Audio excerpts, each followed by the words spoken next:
everyone. Thank you for being here tonight and for joining us for our event with Joanna FitzPatrick to celebrate her new book, The Artist Colony. She's here with Mari Coates, author of The Pelton Papers, for which we had the pleasure of hosting the launch, which you might have caught. My name is Evan Karp. I'm the events manager at Booksmith. We're an independent bookstore and mainstay of San Francisco's Haight-Ashbury district since 1976. Mari Coates lives in San Francisco, where before joining the University of California Press as a senior editor, she was an arts writer and theater critic. Her regular column appeared in the SF Weekly, with additional profiles and features appearing in the San Francisco Chronicle, East Bay Monthly, Advocate, and other news outlets. Her stories have been published in the literary journals HLLQ and Eclipse, and she is grateful for residencies at iPark, Ragdale, and Hypatia in the Woods, which allowed her to develop and complete the Pelton Papers. She holds degrees from Connecticut College and the Warren Wilson MFA program for writers. Joanna FitzPatrick was raised in Hollywood. She started her writing habit by applying her orange fountain pen and a wild imagination to screenplays, which led her early on to produce the film White Lilacs and Pink Champagne. Accepted at Sarah Lawrence College, she wrote her MFA thesis, Sha-La-La, Live for Today, about her life as a rock and roll star's wife.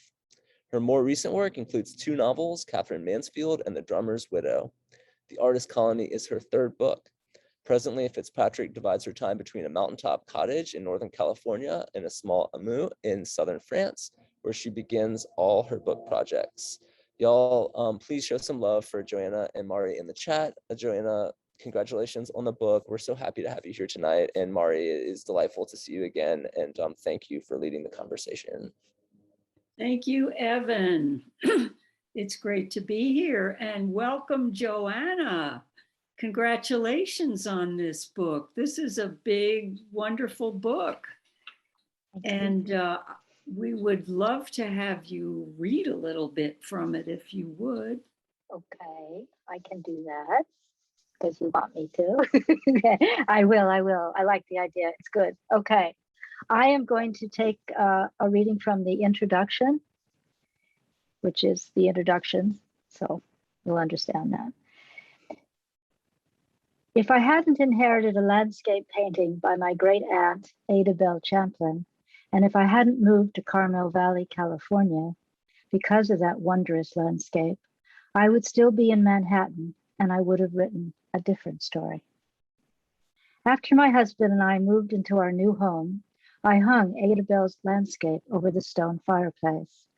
I wondered where in Carmel she had stood to paint the country road, bordered by a row of eucalyptus trees in a golden pasture, lit by a blue sky brushed lightly with clouds like white powder puffs. In the background, a range of mountains rose in purple splendor. I am not a painter, but I think the Artist Colony started on a blank canvas, not a blank piece of paper. I had a palette of vivid ideas. As I brushstroked layer upon layer of pigments onto that imaginary canvas, it evolved into an historical novel set in 1924, when Carmel by the Sea was a thriving women's art colony. I became very curious about an art colony populated by women who, like my great aunt, had become painters at a time when it was déclassé for a woman to do anything artistic beyond needlepoint.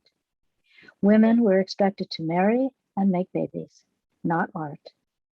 I wondered how Ada Bell succeeded as a painter under these restraints. Soon I was deep into a mystery plot, interweaving the history of Carmel's Artist Colony with the actions of my characters.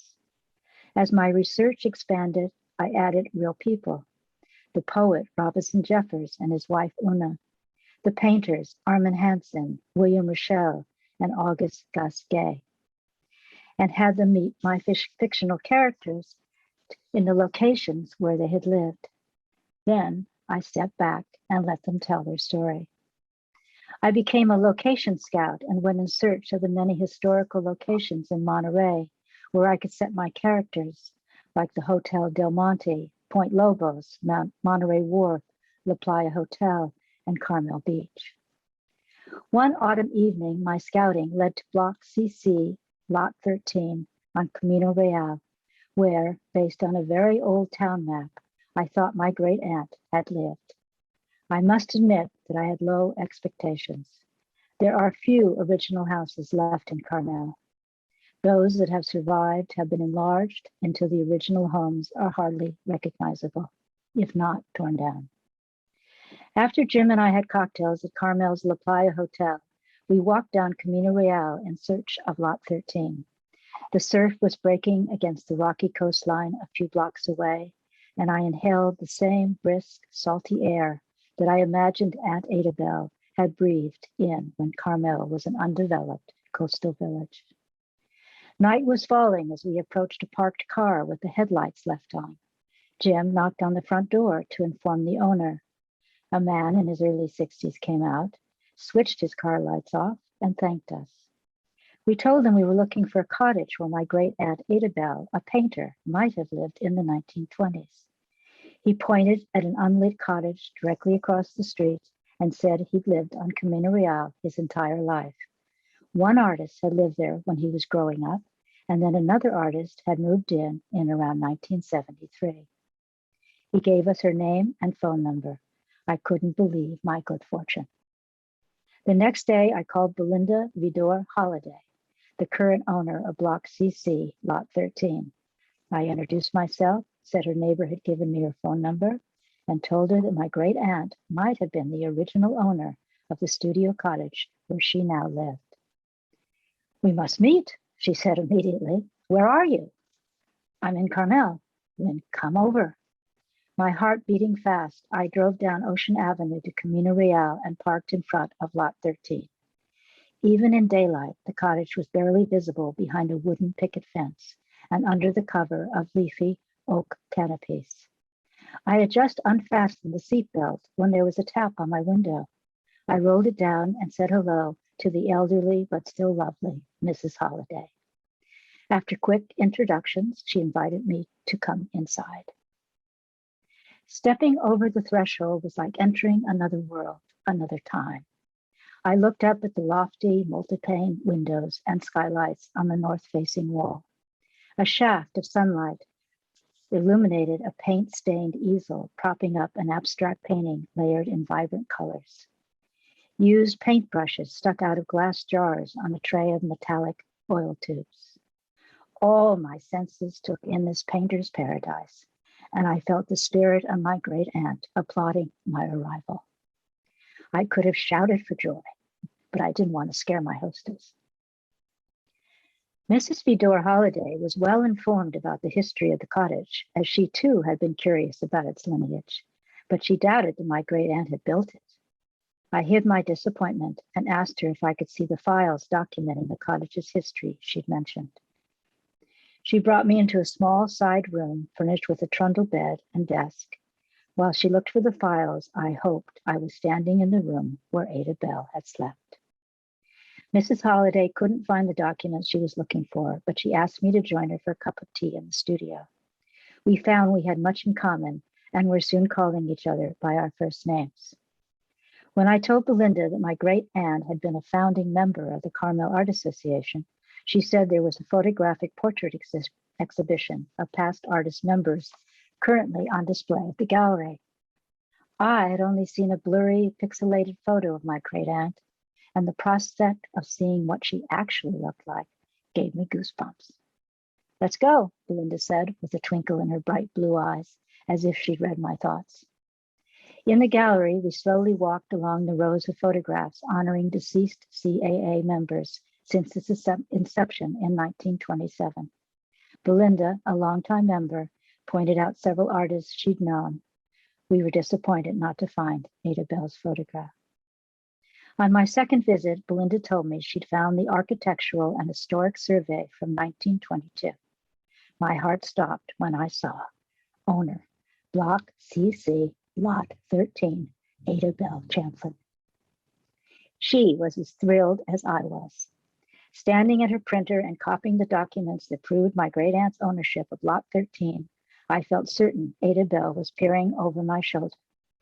Every time I returned to visit Belinda, who is now my good friend, I feel the same rush of excitement I had that first time. After I told Belinda the name my great aunt had given the cottage, she had a wooden sign carved and the sketch box now hangs from her front gate. She said it was the right thing to do.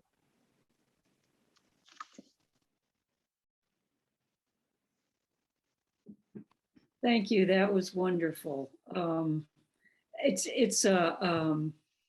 Of course, we go right from that, which is contemporary, into 1924, and then you start this murder mystery. I mean, that's what really, I couldn't believe it. You were writing a murder mystery, and it goes on that way, which is quite, I love those things.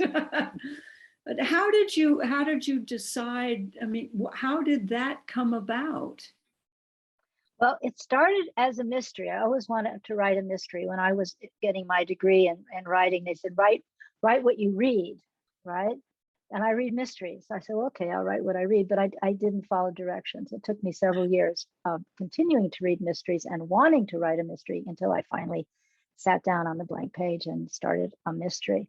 My intention was to write a very quick mystery, get it out in 1 year. But the more I read about Carmel and the art colony history, I got deeper and deeper. I went into many rabbit holes, and therefore it was 3-4 years later before I finished this book that had started as a mystery and then became a historical mystery. Yeah, it's fascinating. The town, the little piece of Carmel that you show us is just it's vivid and clear and wonderful. And I also really like the historical, obviously. We both wrote historical novels, really, and I really liked hanging out there in Carmel a lot. And that part in your introduction, when you talk about Ada Bell's the landscape that you inherited, and I asked you, we talked about this before on the phone. Get that painting! I want to see that painting. And you said it was in storage because I know you're moving around right now, so it's not available. But you did tell me you had another one. Can you show us that one? Is that it behind you? I will try with my I will try. Okay. But let me tell you about this painting, which I think more was a rough painting of hers. I had stored away and didn't know where it was. And my dear son, who is an artist, discovered it in a box and protected it for me. So when I finally did open it, at least I hadn't made it worse. So it's a bit scratched. It's dark. But what's most exciting about it is that I found it after I'd finished the novel. And the scene of, I don't want to give too much away, but the scene of someone dying, where they died, I had chosen the location just on my imagination, but it turned out, let me get it. Let's see how we can do this. It turned out to be right where the scene of the crime took place. So, can you see? Oh, wow, that's gorgeous. So that is Carmel. There's a stream, maybe many of you know that. It's a stream that runs through Carmel River and comes out in Carmel Ocean. And she had painted this, and I was really stunned because I can put the body right there. Really easily, but I hadn't seen the painting. So it was That's so cool. Wild. That really is.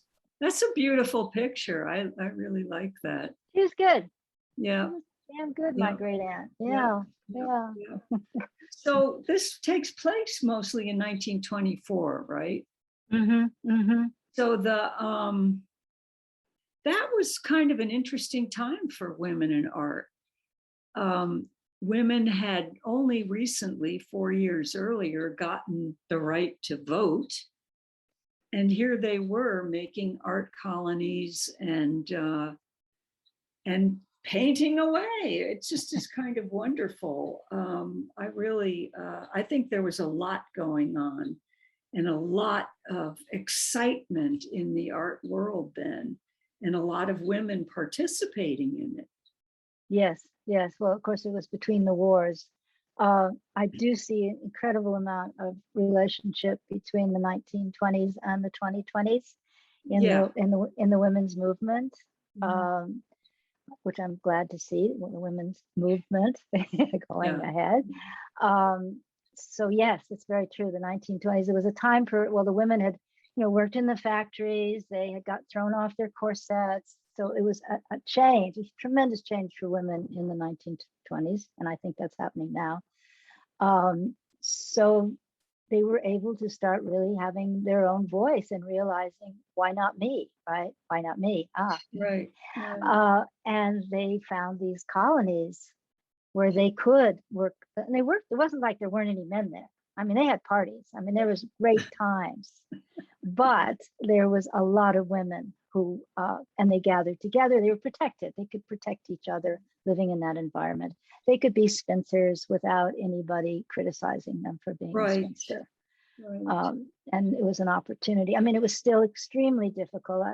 My great aunt, for example, she would sign her paintings ACE. Is that it? Yeah, ABC. ABC. And when I first saw that, I didn't really know that history. And I found out that women used their initials because that was the only way that they could get exhibited or be sold, or have a critic might say something good about them because they didn't know what the gender was. Yeah, right. Yeah, no, that's interesting. The 20s were really wild, really, and it was a time of great prosperity before the crash, before all that disappeared.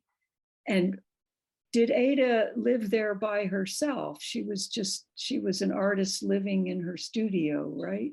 Basically. No, there were 3 other sisters, spinsters, and they had a large house next door. So Ada Bell had the privacy of her studio, but she had 3 sisters that actually ran a school for children.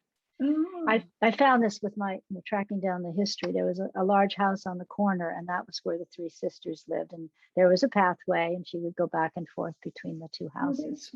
Was she brought up there? No, she was brought up in Chicago. Her family's from Chicago. But there was an exodus, shall we say? There was where they would go to there was very few schools that women could go to, art schools, and there was the Art Institute of Chicago, Right.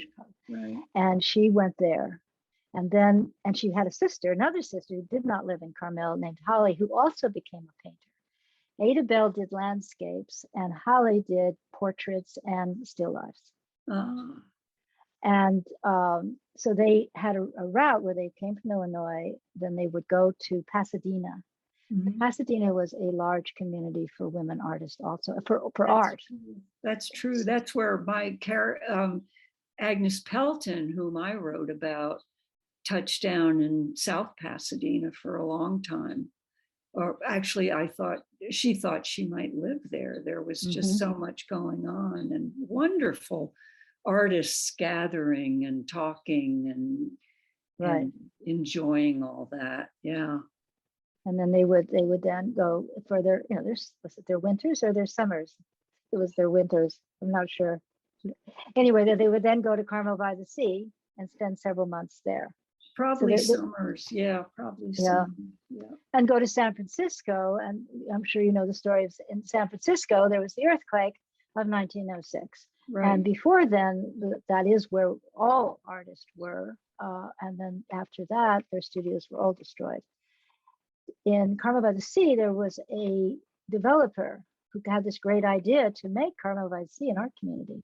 So he went to them, and he also went to the professors at Berkeley and offered, cheap lots, cheap rent, I'll help you build, come to Carmel. And they came in droves. And that was in that began right after the earthquake. And that was back in the day of the beginning of the Bohemia period in Carmel. So she's coming in. Sarah comes in 20 years, 15 years after that. But no, it's really interesting. It gives a place a character and a flavor that definitely comes across in the book, definitely comes across. Well, I'd like to mention your book and the fact that one scene that I think is, I'm not seeing it, your book, which is based on a true woman artist, which was fantastic. And she was Agnes Belland. She was in New York, right? And she was about to have an exhibit. And I think in the book you refer to the fact that you had to pay, right? You had to pay to have an exhibit. You did. And she was set up Galleries. to have an exhibit. And the day, I think it was the day of her exhibit, Yes. Yeah. there was the crash. Yeah. The crash happened. In real life, it happened. I think the gallery, it was right around that time. She went back. She was trying New York again because she had success. And then she was part of the Armory show in 1913. And then the war came and on and on. But she was going back there because she had become confident in her painting. She spent she had quite a few years to go, but she was trying to develop an abstract style, and she felt very much more confident in her painting. So she wanted to try New York again, and that the crash happened right around there and destroyed, everything again. It's like publishing that book last year right as COVID shut us all down. It's her karma. What can I say? Yeah. But it's, women had to struggle a lot more than men, but there are still a lot of women painters that were coming of age around then, and who did soldier on and find support. And so that's pretty neat, really. Yeah, I think they found more support among other women. Oh yeah. I mean, the art critics, that was really, I'm mentioning it in introduction, that's taken from an art critic who really believed that women were meant to make babies and not art, that they weren't deep enough, they weren't creative enough to make a painting. And they were dealing with that. So that's why it was so hard to get into a show or to be known today. I mean, today we're finding out a lot about those women that painted back in the 20s and giving them like you did, giving them the recognition that they certainly did deserve. No, that's right. I think you kind of needed a male champion to get anything done, really. But not a husband. No, not really. It could be, but not. Well, Georgia O'Keeffe, That's true, but there were conflicts. But I'm thinking about in your book the guy that owned the gallery, right? I forget his name. He's not my favorite, but he owned the gallery, so he was the one that called the shots on what was exhibited and when, and they owned the spaces, really. Right. Well, the art dealers, I love my art dealer. Previously I was in the music business, and I worked a lot with managers who remind me of art dealers, who unfortunately, not all of them, take advantage of artists, abuse them, steal their work, put them under ridiculous contracts. And so it was very easy for me, having experienced so much of that, to create this unpleasant fellow. Yeah. But I don't mean it for all art dealers. I really don't. It just, it's a story. No, it was very, I thought it was emblematic. I thought it was really, that's how you get it. That's how you get the stuff out there. You got to do it that way. Yeah, you have to do that. Yeah. So what's your favorite part of your book? Do you have a favorite part? I know it's crazy. That's a crazy question. Yeah. But when you stop to think about reading it, do you always kind of go to the same, like, oh, I want to read this? Or, I made you read the introduction. Right. I have some expert. I have, but I keep finding others. I love my book. So I can open it up almost anywhere and read from it. I love reading and be okay with it. I think it's very important to me, the scenes about with the women. I have sort of a theme that runs through all my novels are women who are faced with incredible circumstances, and they've got to find a way out. They've got to find a way to make their lives work, and not all of them do. So sometimes I have characters, unfortunately, that don't get to go to the end of the pages, which always makes me sad. But so I would say whenever I'm reading, I'm usually picking scenes where a woman is saying, "Oh yeah, I can do that." Yeah. I really like encouraging, and men too. I encourage men also in their art. I like to do that. So in my books, I follow a very similar theme. Well, I want to just say that this book starts with news about the death of the sister of the character that we are following, and so you have built the mystery around did she commit suicide the way everybody said, or was she killed? And that's what you develop through the book. I want to give people a sense of the book because it's very well done and very skillfully done. And so that's really what the story is, tracking that. And also a wonderful, these two sisters had a very fraught relationship, really.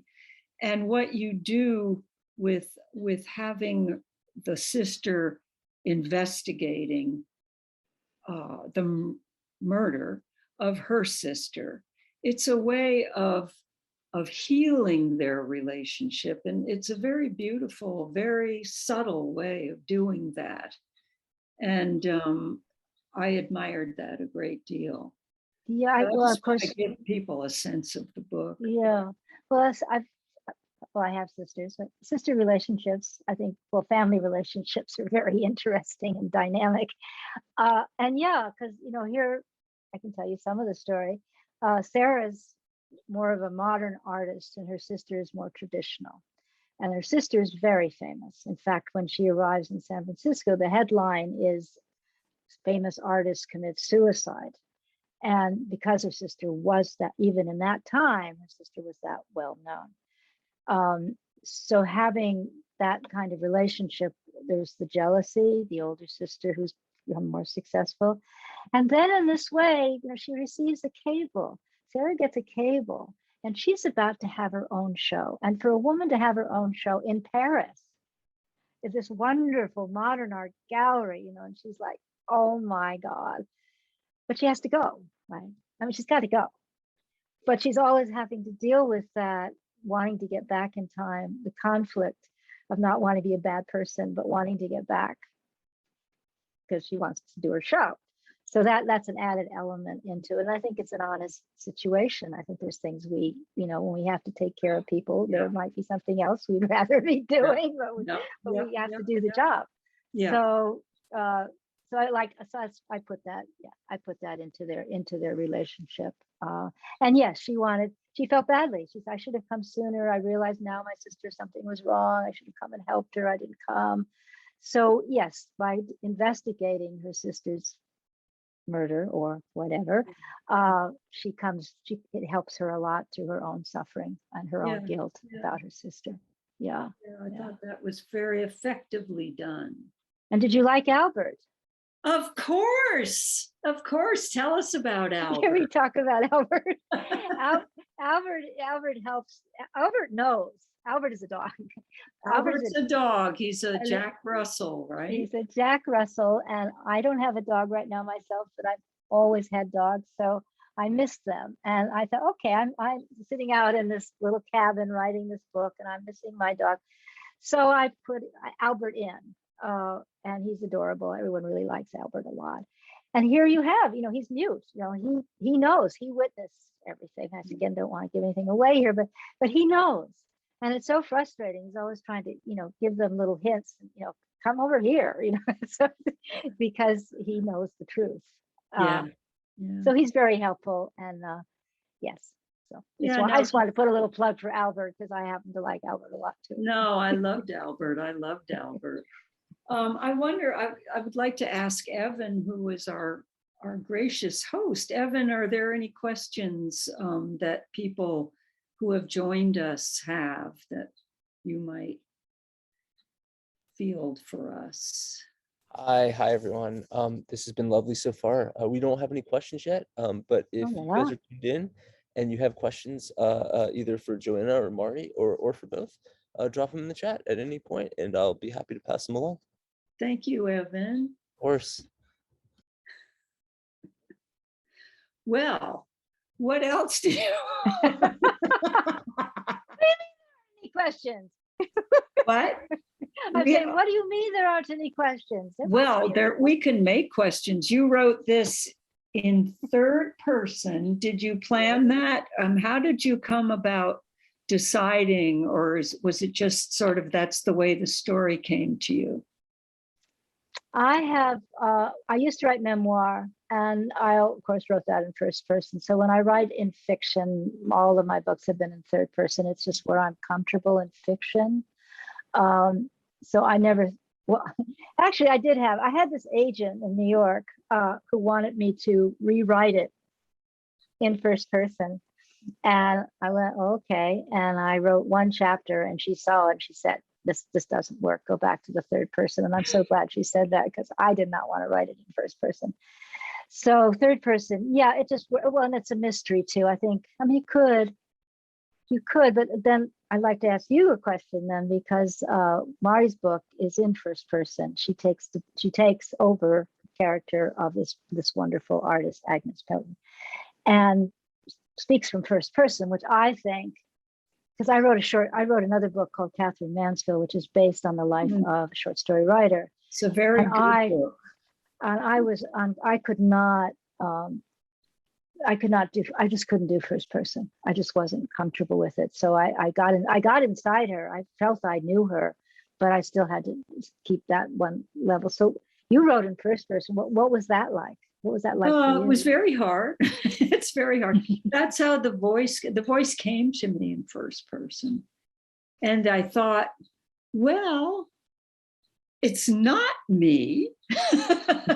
What a relief. It's not me.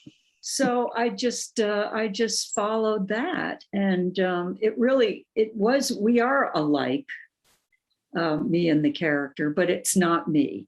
And that was a relief to me. I could say, well, I can feel these emotions and everything, but this is not me. This is not my life. This is someone else. And that was helpful. It's hard to do that. It's very hard. I don't think I'll ever do it again, not on purpose. But it worked for her. I think it worked.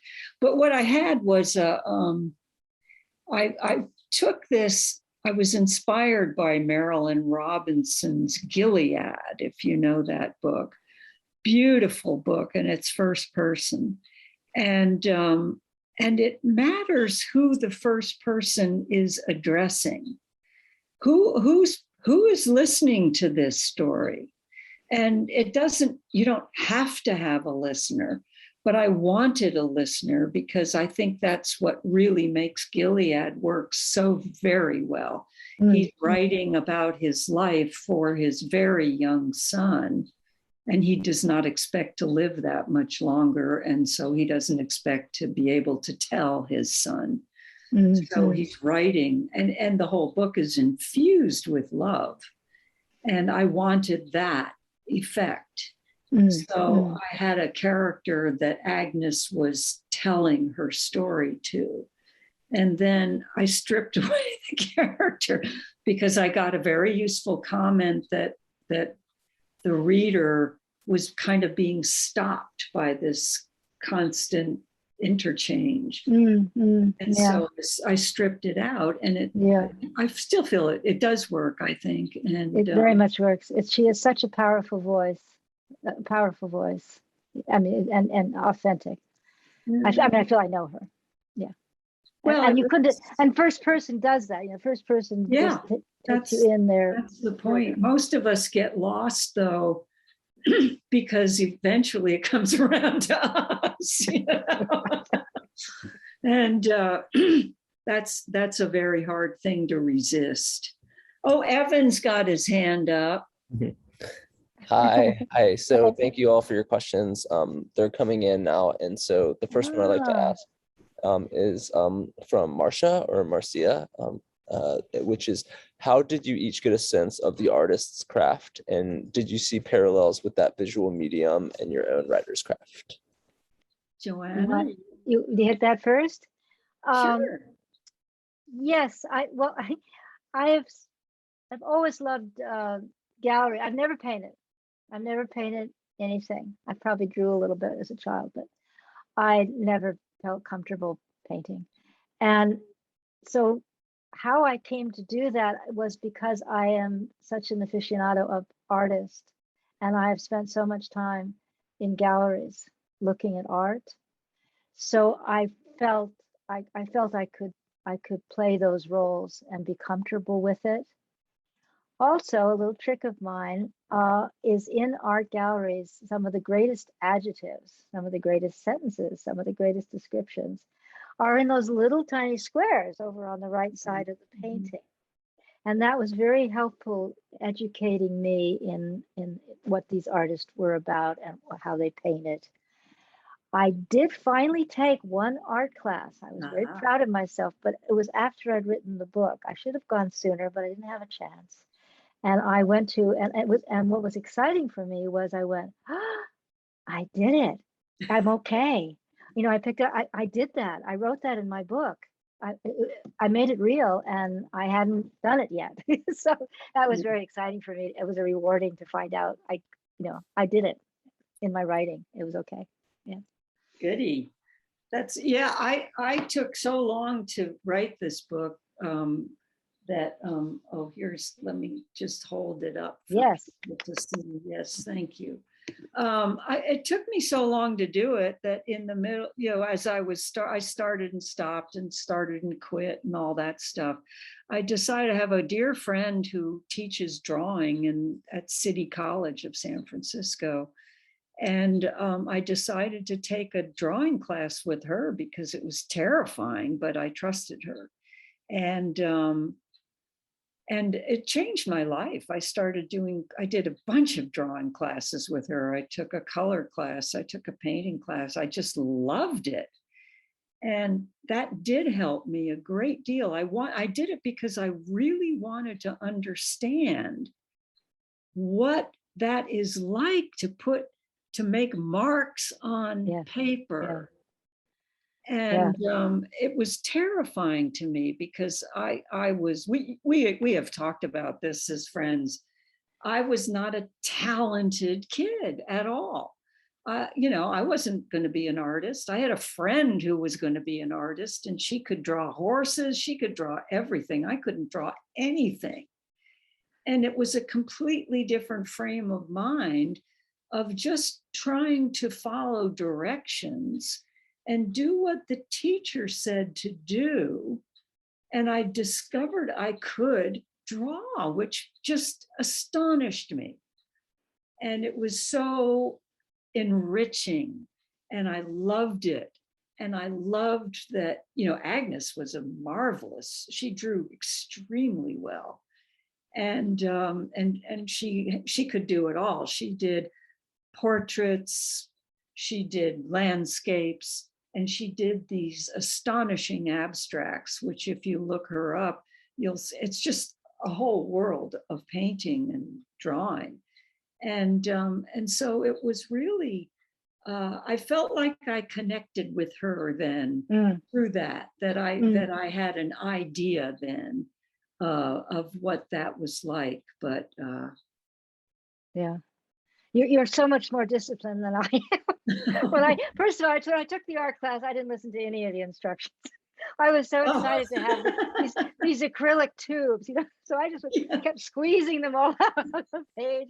I hated having to go wash a paintbrush and use it again. And So yeah, but it was a very visible experience for me. It was great. No, it's great. It's great. I was so terrified of it. It was really, but Diane, my teacher, was just wonderful. And she started us with charcoals, which are actually very forgiving media.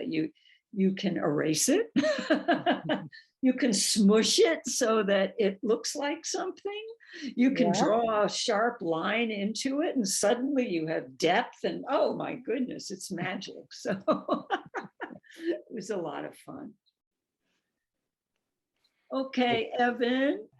Thank you for that question, and thank you both. That is wonderful. The next question is relevant. I'm wondering along with Wendy.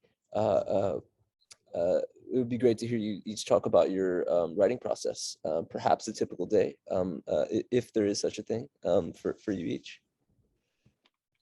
Well, my writing process, as I said earlier, I'm not very good at taking instructions. I don't. When I wrote this, though all of my books follow the same pattern, I just start with a blank page and I try to isolate myself, and I spend weeks, months, just getting down a first draft with hopefully no interruptions, but there always are a few, just to get the story.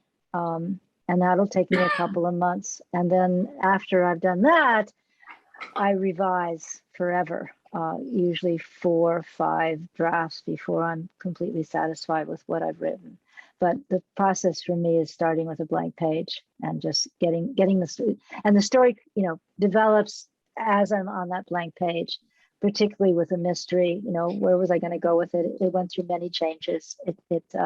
Some people died, some people came back again. It's just that kind of process to go through, which is so wonderful for all of you that have done this. I'm sure there's some writers here. There's nothing like the blank page, because there's no critic, there's nobody, there's just you going, and it's really fun. It's like singing, right? It's like singing. So that's sort of my process. One draft and then several redrafts. Actually, until my husband says it's done. So that helps a lot. Yeah, Mari. Well, I have some friends that we exchange writing with, and just to make it less terrifying, it's 15 minutes each morning. I haven't done this in a while because there have been many other interruptions in life right now. But I will just write for 15 minutes. And that seems manageable to me. And the demons stay out. They stay in the attic mostly. They don't come down and, what? That was stupid. Why did you do that? And I've gone back to longhand writing, which is a different process than writing on the computer. And it's much more organic for me. And my favorite thing to do, I did this for several years when I worked across the bay in Berkeley. I would write on a yellow pad on BART on the train. And it was perfect for me because I'm restless. I have to get up and move around a lot. And the train was doing the moving for me. So I was actually going somewhere. I could look out the window. I could start, and I couldn't stop until at least 50, it was about a 20-minute ride. So I would write until I got to a stuck place, and then I'd look out the window for a minute or two, and then I would have to re-enter it. You can't stop until you know where you're going, right? And so I'd find this whole other thing would just appear and be there, and it was just remarkable. I loved it. And then I would type that up and start creating a draft. And I'm at the moment, I'm in process with a second novel, this one about Agnes Pelton's mother. And I just started writing it, and it just became sequential. And I'm really happy with what I've already done, which is so unusual for me. It's really it's a lot of fun, and it's also very moving and intense, and it's a love it's a love connection, and that's what counts for me. So I just look for that. Good answer. Yeah. Yeah, it's so much fun being writers. Woo! If you're watching this at home, and you're thinking, should I write? The answer is obviously yes. You're missing out if you're not writing at home there. Thank you for that, you two, and for the question, Wendy. The next question that I want to ask is a big one. It's from James. James wants to know about the cultural, racial situation in Monterey at that time, Joanna. Bringing that up. Yes, everything isn't rosy in Carmel by the Sea, as beautiful as it is in this idyllic location. During that period of time, and still today, there was a lot of racism, particularly towards Asians. First, the Chinese who came here, they tried to settle. They were actually probably pushed out. After them, the Japanese came. They were treated in a similar fashion. There was just I think the Japanese were really, and I don't want to generalize here, but the Japanese were very industrious and they were very good fishermen. And they created these companies and these canneries, and they succeeded. But they worked really hard. You know, they would put in 12-hour days. They were determined to make a new life for themselves on the Monterey coast.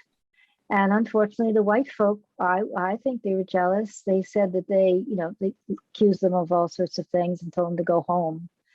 And were very influential in California, creating these laws that took the rights away from the Japanese, took their companies away from them, took their property away from them, which was in the 20s. And as we all know, led us into the horrible time in the 40s when they actually were removed from Monterey, their homes taken from them, and they had to go live in internment camps. When I was doing the history, when I was trying to learn the research, those rabbit holes that we go into when we write historic fiction, I found this history and I wasn't aware of it. I know a lot about history in other locations and usually, but not about this Asian problem here in California. So because of that, the story took on another element that I hadn't planned on, and therefore I created another character that I hadn't planned on. She showed up, and she's no, it always makes me sad thinking about this character of mine. Sorry. Okay, so there's this character, and her name, I won't even give her name because you have to read the book, but I put this character in because it was important to express the history, because I think we all learn from history, hopefully. And I think it's very important, which I'll say for historical fiction, for those who write it or want to write it, it's very important to tell the facts. You know, I just hate these historical fiction. It gives us a bad name, these historical fantasies where, like, there's one of a president of the United States, and I'm reading this historical fiction, and his daughter was standing out on the staircase of the Capitol, and she was assassinated. Somebody shot her. And I was like, what? I never read that in high school. So I had to, of course, look it up, and it was fictional. And I just really feel there's a responsibility to us who write historical fiction that the facts have got to be the facts. You cannot create assassinations of presidents' daughters just to build your story. So I went off on something there, but yeah, I think I answered the question. I hope I did. Thank you for the question. Thank you both, James and Joanna. I have one more audience question, and then maybe I actually have a question too if we have time for it. But the question I have here is from River, who wants to know, Joanna, how did you come up with the cover of your book? Oh, I like that question. By the way, River is my niece and James is my husband. I'm going to give that away. I came up with this, the Artist Colony cover. I have to remember how I came up with this cover. I really wanted to express the ocean. You know, it's important to me because it's takes place on the ocean, and I wanted, because it's a artist colony and there are painters there, I wanted it to express that. So I went to my publisher and I let her know what I was looking for in the cover, and they came back with me with various designs. We had difficulty. It took a long time for me to get what I wanted to express on the cover. And then I think we succeeded. I think it turned out really well. It's like a canvas. It's certainly the beach, and also it's mysterious, and it has something dark lurking, I think. So that was it. It was going through many images, looking at many covers, and working with my publisher till we finally found the right cover. Yeah. It's a gorgeous cover. Thank you. It reminds me, actually, it reminds me of a summer raspberry popsicle. You know, the rainbow popsicles. It looks delicious, right? Yeah, no, it's a stunningly beautiful cover. Thank you. There he is. Sorry, guys, I got booted off somehow. I'm sorry about that. So I missed the last moment in my what I missed. I'm sorry. Everybody loves my cover, and it looks like a rainbow popsicle. Wonderful.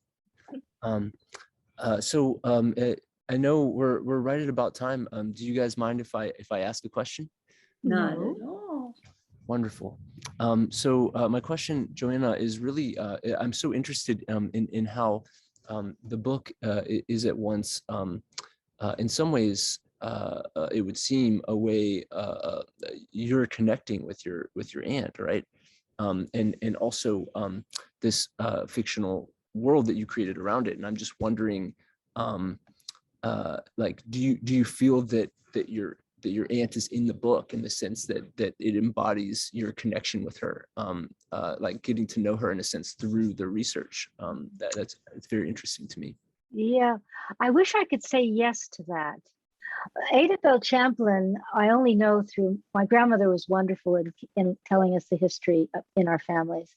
And Ada Bell Champlin, I never met. I have only this photograph of her with her family, and so it's very hard to see what she even looked like. But she drew me to Carmel by the Sea. She drew me into the sketch box and meeting Belinda. So I feel this very much a connection with her, but I guess it's in the abstract, because there's nothing except I love the name Ada Bell. So I gave the character that name. But I don't know anything about Ada Bell Champlin other than looking at her paintings and finding her art studio. But I think finding her art studio, and it is 100 years old and is so much, I'm sure, like it was for her, how I described it in the book, that I do feel a connection with her, but in the abstract, because I never knew her. I would like to think that she loved what I did and is very happy to see, her name being brought up again. There was one thing, and I feel it's a family trait, that when she started Carmel Art Association, she was one of the founding members, and she was a member of the Laguna Art Colony. And she came here to Carmel by the Sea and met with these women. She was invited, and she gave this great speech. She said, "Come on, we got to do this. You love it, like Laguna." And I kind of feel I have that character myself of wanting to make things happen in good ways. And so I think I have a connection to her, but she could have been totally different. I might not have liked her at all. Yeah. Sure. But I feel her spirit. When I go visit my friend Belinda, and I walk into that art studio, it was built 100 years ago. Ada Bell, yeah, we have connected. Yeah, that's amazing. I've connected to Ada Bell. I really love the story. I have there's one more question that came in that is right on point. I'm hoping you don't mind. It's from Robin, who is wondering, when you discovered that your great aunt was part of the early art scene, did you dig deeper into the early members of that scene? I know that you mentioned that you went and saw the photos. Was that necessary, or I'm also interested in the rabbit holes you went down. Feel free to talk about those. Be careful of those rabbit holes. Well, as I mentioned, I think in the introduction, I mean, there were certain people that I, put in the book, which was great fun. I read their histories, I read their characters, I read their descriptions, and then I made them alive again in the story. So in answer to that, yes, there were certain, William Rochelle, I'll mention August Gasquet, Armin Hansen, Frank Moore, and of course, Belinda Vidor. But no, there's certain rabbit holes you can't go down. That would be another story. I did get a lot of newspaper articles that mentioned my aunt, and that's how I know about how these women getting together and starting Carmel Art Association. But I never studied who I've heard wonderful things about and who are fantastic painters. You have to stop somewhere. And I never had the opportunity to go down that rabbit hole. Maybe next time. Yeah. Thank you. And I know I keep saying last question, but I want to be fair to everybody. And this one's for you both, if you don't mind. It's from Laurel, who's wondering if you don't mind talking about this. How do you calm and encourage yourselves when things are going badly, or perhaps not the way that you want them to in your work? Oh la la. Wait, first, hi, Laura. And this might be one reason. I love a cosmopolitan. That is one time I do use that to calm and give myself courage at times. That's hard, it's hard for all of us. That critical voice that Mari was mentioning, it's always there. That's why when I say about writing that first draft is, I'm just keep going. I'm so loud that no one's going to come in there and interrupt me. And that really helps. Calm. And I did turn to read. When I'm writing, I will turn to reading poetry, which is also very helpful to me in my writing, and other writers that I respect. I'll go back to others back periods and other periods of time besides contemporary. I love the classics. So I would say that would be it. Did you say it calms you? What was it again? Calms, and what was the other? What calms you and connects you? Was that the question? Sorry. Calms and encourages. And encourages. Yeah, definitely. Okay, definitely. I have a bookshelf here filled with my friends. And they're there, and I can always turn to them and pull one out and get that, definitely get that encouragement. Go on, it's okay. Yeah. Well, I would recommend strongly. I couldn't have possibly done this, my own book, without a group of other writers. I was part of a wonderful writing group. I would put together a chapter and send it off to them for our next meeting, thinking, oh, this is the worst thing, and nobody cares about this. Nobody, oh my God. And then, and it was just so, it really stopped me doing that, because they were interested. They really were engaged with the subject matter. I thought, oh, no one's going to care about, which is crazy. It's all the crazy stuff. So I just relied on them, and I'd send a new one off. And after about a year of that, I started believing them that maybe it was okay. So I would say, try, if you have other writer friends, form a group, show each other your work. They will read it aloud with them. That's another way. Sometimes I will fixate on one sentence that really isn't very strong, and I will completely forget that there's other parts of it that is.